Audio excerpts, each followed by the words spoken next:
Good evening. This is Crime Classics. I am Thomas Hyland with another true story of crime. Listen. Going to a fire in 1826. A team of horses pulling the fire engine of the Norwich Union Boys firehouse. Arriving at a fire. The Norwich Union Boys doing what they best like to do, snuffing out fires in Manchester, England. There goes one of the Norwich Union Boys right into the thick of it, where smoke and flame is the densest, chopping things the way he was taught to do. The trouble is, he was a novice. He hadn't learned to discriminate. Help me! Help me! Yes, sir. Tonight, my report to you on James Evans, Fireman. How he extinguished a human torch. Crime Classics, a series of true crime stories taken from the records and newspapers of every land, from every time. Your host each week, Mr. Thomas Hyland, connoisseur of crime, student of violence, and teller of murders. Now, once again, Mr. Thomas Hyland.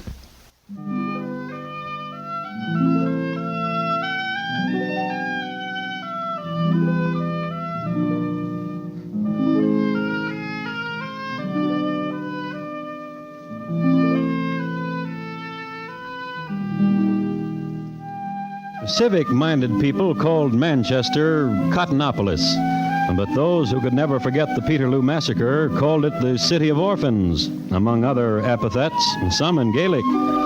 This massacre, you'll remember, was simply a matter of shooting and riding down and thereby slaughtering some 1,000 citizens who gathered in a park to protest the Corn Laws. Mary Warden's mother and father had the distinction of being trampled to death by the same cavalryman. And on Mary Warden's 10th birthday, too. And what happened to Mary Warden is this. She was removed immediately to Mother Winnie Penn's Souls Harbor Orphanage, where she spent the next 6 years learning to be a drudge. Then, one day... That one there, Winnie Penn. Mary Warden? Aye, if that be her name. She'll scrub for you and cook and earn her keep. Of dexterity. Tell me that. With the needle, her fingers fly like a dooley-bird. Aye. How old is she? She'd pass for 20, couldn't she? But she's only... 16. What do you say, Mr. Price? Call her to the wire. Let me have a look at her. Mary. Mary Warden, come. Stop twisting your hair, Mary, and stand you still. Here's a gent thinking of taking you away from us. Would you like to go with me, child? Child? Shy, ain't we today, Mary? Well, come you here. Bend your head close, and I'll tell you a thing that'll take away your shyness. No. Mary. You old crow. Fit for the stage she is. Ah, Mary. We'll miss her. I bend my head close. You'll try to stretch my ear from my head. You old golly knacker. Them that don't appreciate the gentle and the loving kindness. Mister, I'm Mr. Price. take me away from here. You want to go away with me? I must get out of here before she whips the skin fair off me. I asked you something, child. I must get out of here. With me? With me? Yes, sir. Winnie Penn, Them that don't appreciate... she wants to go with me. 20 pounds, same as the rest. 20 pounds? Well, that's more than I... Oh, I want to go away, sir. With you, sir. I wouldn't go with anybody else. Do you now? Oh, do you now? Oh, yes. Yes.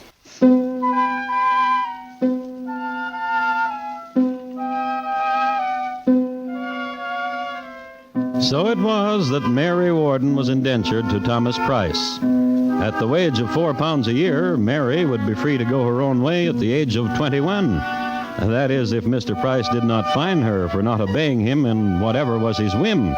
And he was nothing if not whimsical. Now, while Mr. Price was situating Mary in the back room of his factory, seeing that she was comfortable in her new position and all, let's look in on the firehouse of the Norwich Union boys. A young man, James Evans by name, has just passed all the tests in order to become a fireman. So here are your buttons. Taddy, Chief. And here your badge. Taddy, sir. And you must keep them polished all the time. Yes, sir. And notice the raised figures on button and badge. Crouched panther for always alert, the rose for courtesy, the coiled serpent for neatness. Yes, sir. And you're one of us, a Norwich Union boy. Chief, Yes, Evans? thank you for everything. Oh, of course. And I want to tell you this, that it is an honour to serve under the greatest netman in the business. Have your buttons sewn on, Evans. Come back and we'll have a game. Oh, yes, sir.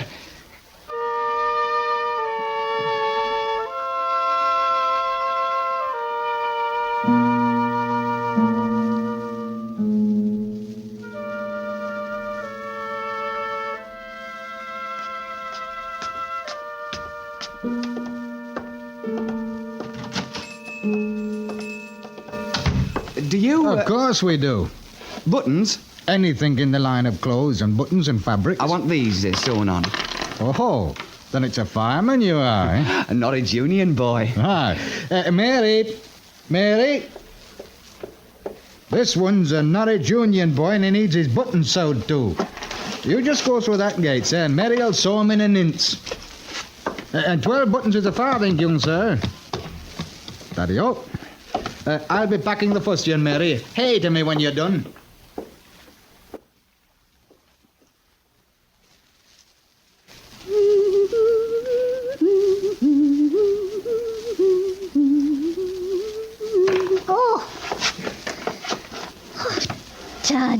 Taddy for picking up for me.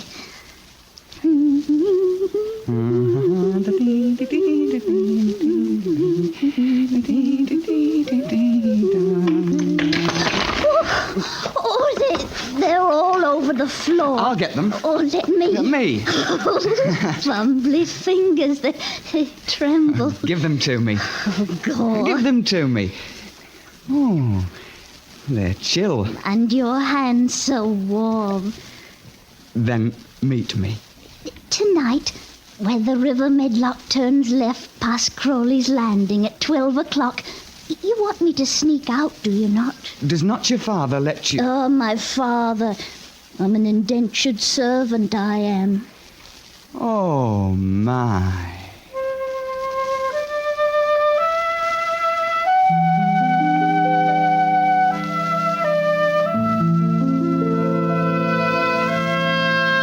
And James Evans, sensitive boy, was lost forever. This poor and beautiful girl no better than a slave. And all day long his hands felt the touch of her hands.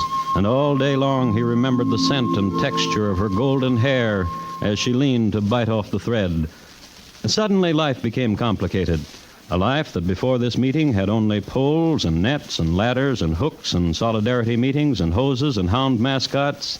Now suddenly there was a woman. That night by the river... How did you get out? As he slept, I stole keys from him. Poor Mary. Poor Mary. And what will you do for your poor Mary? My poor Mary? For I am yours. What shall I do for you? Go to him who's bought me and offer him the price he paid. Pay off your indenture? £20. Oh, Do you have all that much money? it's all I have. Oh, then you'll be penniless and I will. But with our love, we'll be richer than that dicky harness. Yes. And I have a good job. And I'll make you a good home. And then put your hand in mine. Mary. Pretend Pretend what? that I've paid Mr. Price and you no longer belong to him and that your fancies are free, yet you can think of no one but me. Oh, Mary. I cannot pretend it when it's reality. Tomorrow I will go to him. Then perhaps tomorrow it will be reality.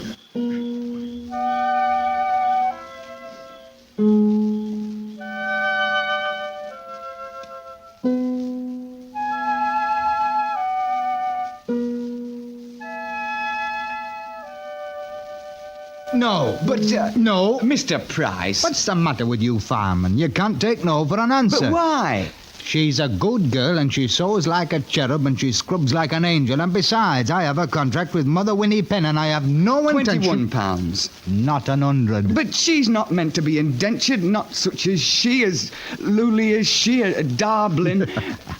Why laughter? At such a time, why laughter? You love her. You love her.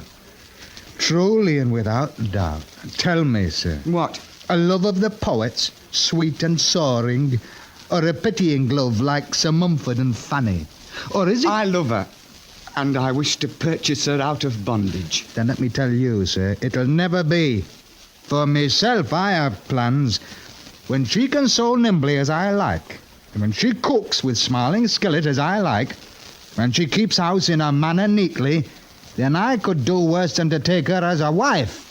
And what do you say to that, young fireman? A pox to you.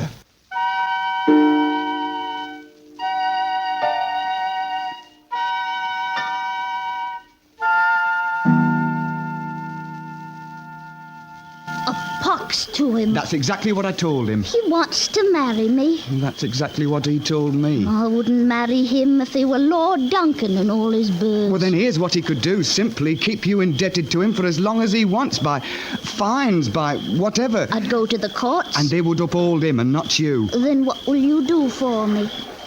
Pretend. What? There's a world, a wonderful world when you pretend. Then anything can be yours for as long as you pretend. James. I do it all the time. James. I pretend that you are mine. Pretending is... James, when I leave you, when I return to my straw on the draught, shall I pretend it's a palace bed warmed by a fire of burning oak? And shall I pretend that Mr. Price is a prince? What would you have me do? Oh, rid me of him. How? You have your buttons, James. Yes, I have. Therefore, you have a good head upon you and a strong back. I'm a Norwich Union boy. Oh, yes, you are. Then make a plan and follow it. Rid me of him. I will. Swear it? I swear it. Oh, James. Yes. Let's pretend there is no Mr. Price. Let's pretend I'm free for a while. For a little while.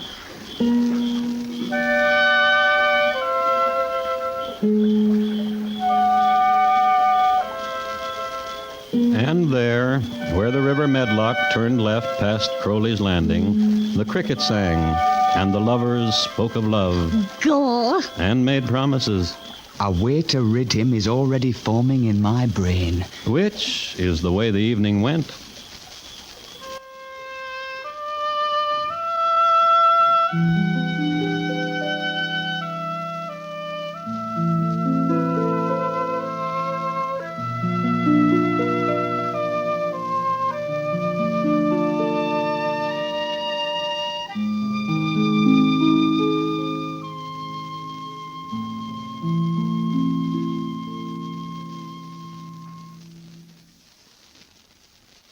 You are listening to Crime Classics and your host, Thomas Hyland. And now once again, Thomas Hyland and the second act of Crime Classics and his report to you on James Evans, fireman, how he extinguished a human torch.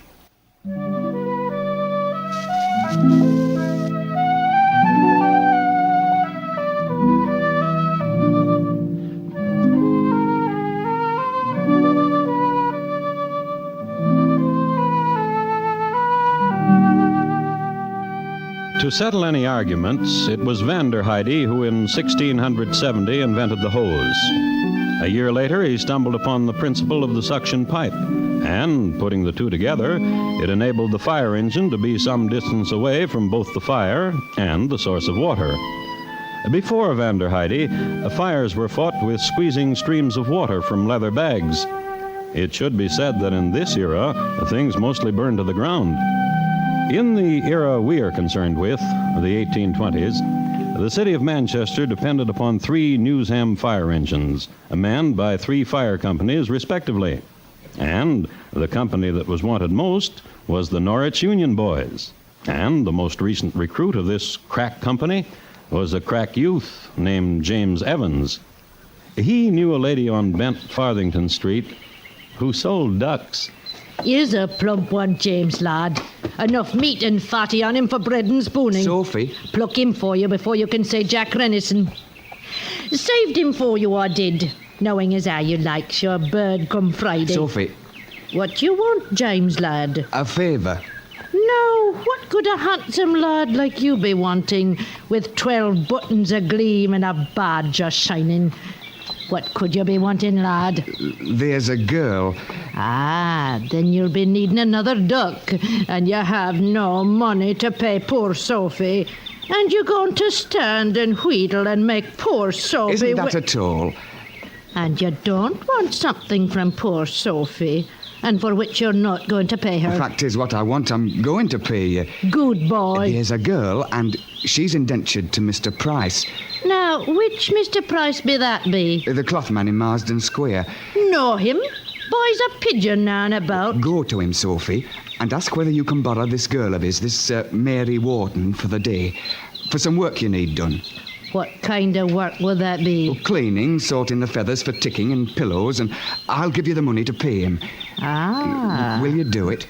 Well... Go to him, hire her for today, and keep her at your house tonight, and deliver her back tomorrow. And money to keep me mouth shut for whatever's going to happen. It's £10 for all of it. You're a one, ain't you, James? Will you do it? Of course, dear lad, of course.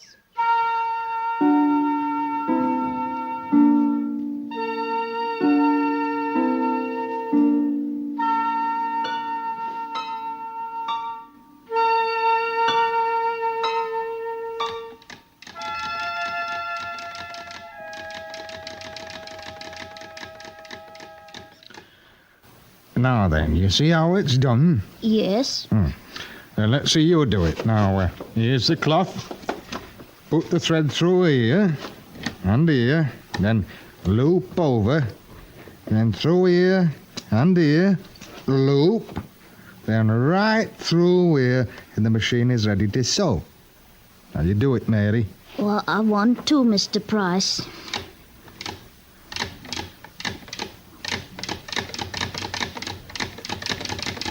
Yeah, good. You've done it, girl. You know how to make a single thread chain on a sewing machine. Oh, I'm glad. I'm a Mary. Yes, Mr. Price. Your fingers will not be stuck with holes anymore. The reason I bought this machine. You're concerned for my fingers, Mr. Price? Aye, for your fingers, and your hands, and your hair. What are you trying to say to me, Mr. Price? You're comely. I noticed this first when you were behind the wire at Mother Winnie Penn's. But I'm just an indentured maid, sir. And the way you speak to me, as if I were a maid who's being wooed. Oh, I'm Mary. Ducks and pigeons. Once none today. Aye now, Mr. Price. Aye now, lass. Good morrow, Auntie Sophie, and we've meat enough without your birds, but tarry off. But I didn't climb these stairs for just a selling. No, indeed. Hello, lass. Hello.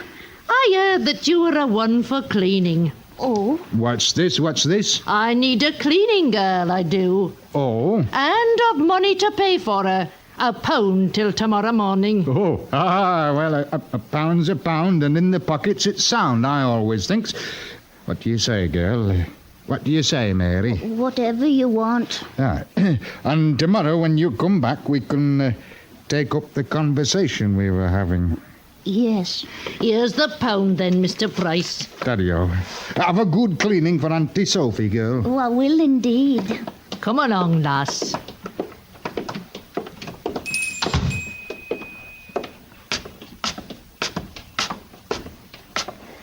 Auntie Sophie, Yes, lass. James Evans sent you to me La la. to take me away for a night and a day. La la la. Oh, he's a one, isn't he? La la. Oh, him and his 12 brass buttons. Oh my. I sewed them all on, all of them. Oh my. Ducks and pidgeys, pidgeys and ducks, ool-bye, ool-bye,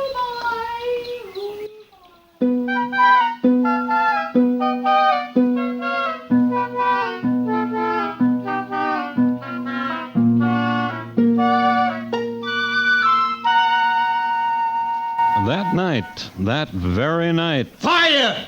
Fire! fire in the cloth factory of Mr. Price. How it started, no one knew, but the hue and cry went up, Fire! Fire!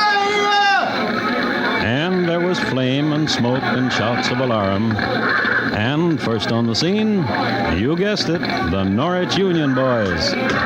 And first running up the steps, you guessed it, James Evans, axe in hand. First in the factory loft. The vision obscured, he went to work.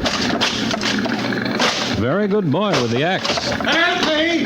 Help me! Mr. Price? I'm caught on fire! Help me! Where are you? Help me! Help me!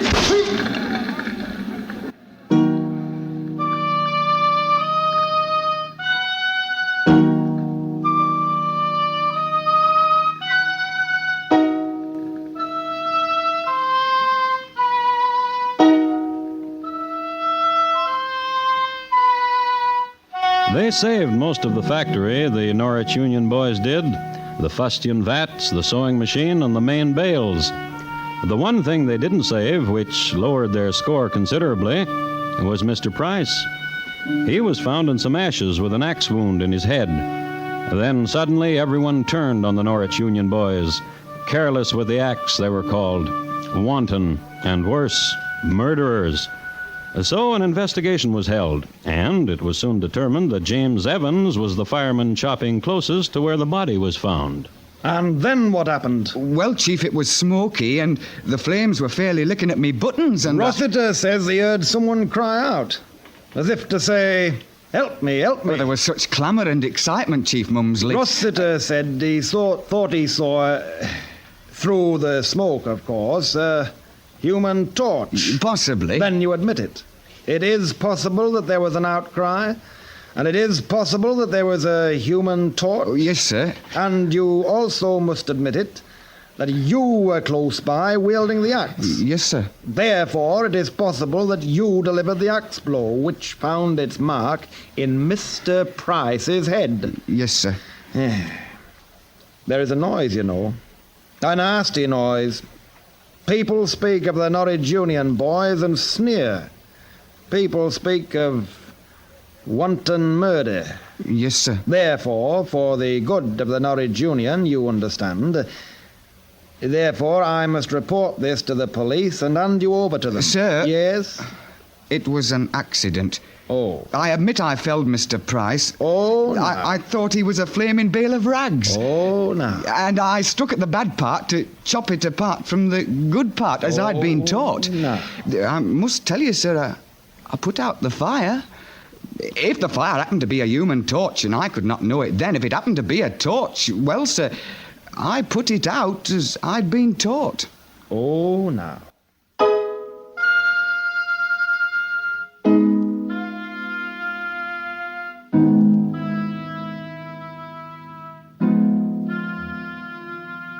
And 2 weeks later in court, that was the boy's defense. And while he said it, I was putting out a fire. and while he said it, he looked so handsome standing there and so brave, 12 brass buttons and his shining badge, with a shaft of morning sun twisting through his curls. The stance he took, he seemed somehow a symbol, as if he stood between a hungry fire and a helpless child. And if he had but to wish it, the fire would go out like that. As a matter of fact, just after the jury brought in the verdict, the judge made a statement. I must commend the gentlemen of the jury for the verdict they have rendered. Not guilty, they have said. James Evans, approach the bench. Closer, boy.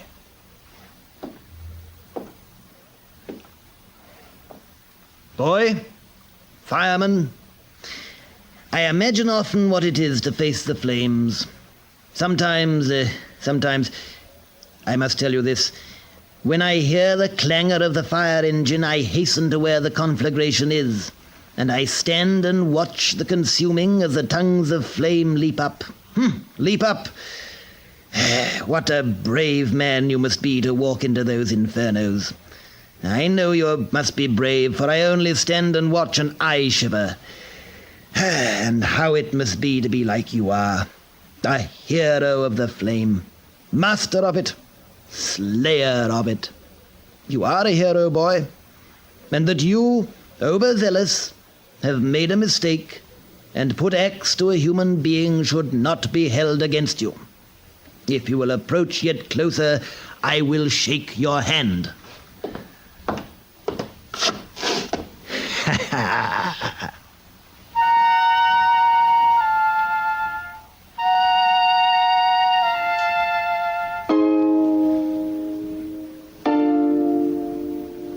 And later, the judge, Judge Wilcox was his name, married the two lovers, James Evans and Mary Warden, and became a great friend of the family.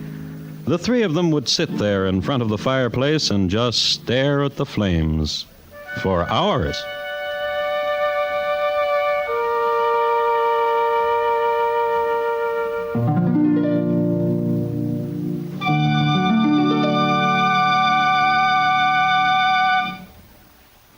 In just a moment, Thomas Hyland will tell you about next week's crime classic. James Evans, tonight's crime classic, was adapted from the original court reports and newspaper accounts by Morton Fine and David Friedkin. The music was composed and conducted by Bernard Herrmann. And the program is produced and directed by Elliott Lewis.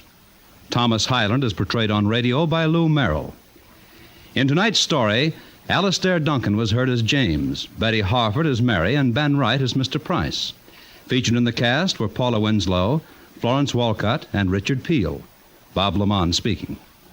And here again is Thomas Hyland. Next week, Rome, Italy, in the year 1500. At that time, a girl's brother did her a favor, a big favor, but it wasn't easy. It's listed in my files as Cesare Borgia, his most difficult murder. Thank you. Good night. America listens most to the CBS Radio Network.